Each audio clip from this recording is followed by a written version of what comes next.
melihat sampah yang berserakan, sungai yang tercemar, atau cuaca yang semakin panas dari tahun ke tahun.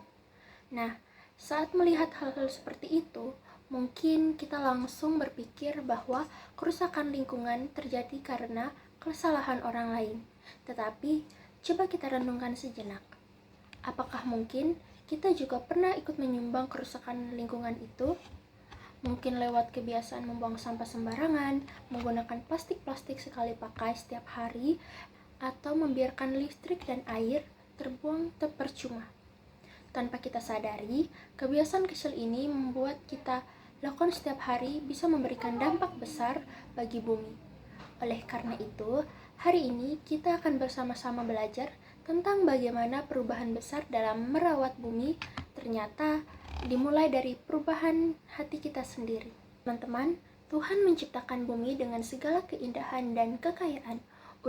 Udara yang kita hirup, air yang kita minum, pepohonan yang menghasilkan oksigen, serta bagi berbagai makhluk hidup yang ada di sekitar kita merupakan anugerah dari Tuhan.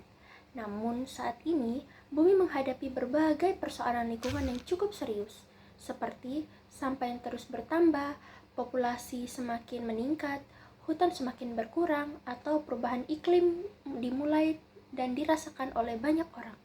Ironisnya, sebagai besar kerusakan tersebut terjadi karena perilaku manusia sendiri.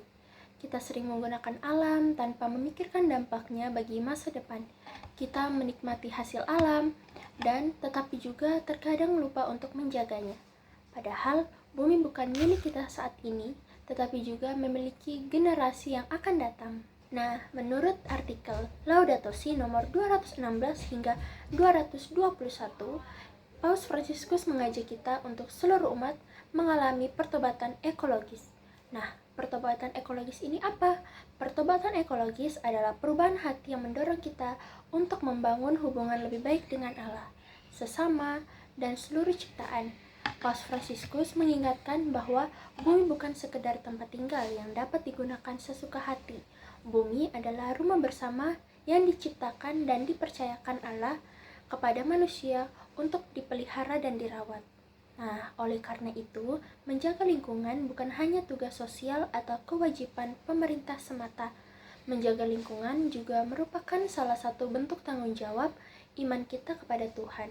Ketika kita mencintai Tuhan, kita juga dipanggil untuk mencintai dan menjaga ciptaannya. Oke teman-teman, sekarang mari kita bertanya kepada diri kita sendiri, yaitu apakah saya sudah menjaga lingkungan dengan baik?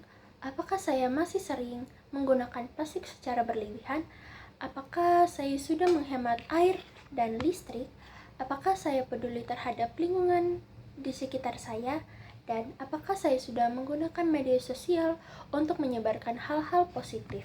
Pertanyaan-pertanyaan ini sederhana banget untuk membantu kita menyadari bahwa perubahan tidak selalu dimulai dari orang lain. Perubahan ini dimulai dari diri kita sendiri. Sebagai orang muda, kita memiliki banyak sekali kesempatan untuk menjadi pelopor sederhana. Kita bisa memulai dari tindakan-tindakan sederhana nih, seperti membawa botol untuk mengurangi sampah plastik, membuang sampah pada tempatnya, mengurangi penggunaan barang sekali pakai, menghemat penggunaan listrik dan air, menanam dan merawat tanaman di sekitar kita seperti di rumah, di kos, atau di kampus. Selain itu, kita juga dapat memanfaatkan media digital untuk mengajak orang lain peduli terhadap lingkungan kita. Konten sederhana yang mengajak hidup ramah lingkungan menjadi tempat sarana dan pewartaan iman sekaligus edukasi bagi banyak orang. Oke teman-teman, setelah mendengarkan katekese ini, saya ingin mengajak kalian untuk melakukan sebuah tantangan sederhana. Selama 1 minggu ke depan, melakukan minimal 1 kali aksi nyata untuk menjaga lingkungan, misalnya membawa tumbler, mengurangi penggunaan plastik, menanam tanaman, atau membersihkan lingkungan sekitar kita. Kemudian, bagikan pengalaman kalian melalui media sosial. Dengan cara sederhana ini, kita dapat mengajak lebih banyak orang lain untuk peduli terhadap bumi. Teman-teman yang terkasih, melalui Laudato Si, Paus Fransiskus mengajak kita untuk menyadari bahwa menjaga lingkungan dimulai dari perubahan hati. Ketika hati kita berubah, cara hidup kita akan juga berubah. Sebagai orang muda Katolik, kita dipanggil untuk menjadi pribadi yang peduli, bertanggung jawab, dan berani mengambil bagian untuk menjaga dan merawat bumi sebagai rumah bersama. Mari kita mulai dari hal-hal kecil, karena perubahan besar selalu dimulai dari langkah sederhana yang dilakukan dengan penuh kesadaran dan kasih. Mengubah dunia dimulai dari mengubah hati. Tuhan memberkati.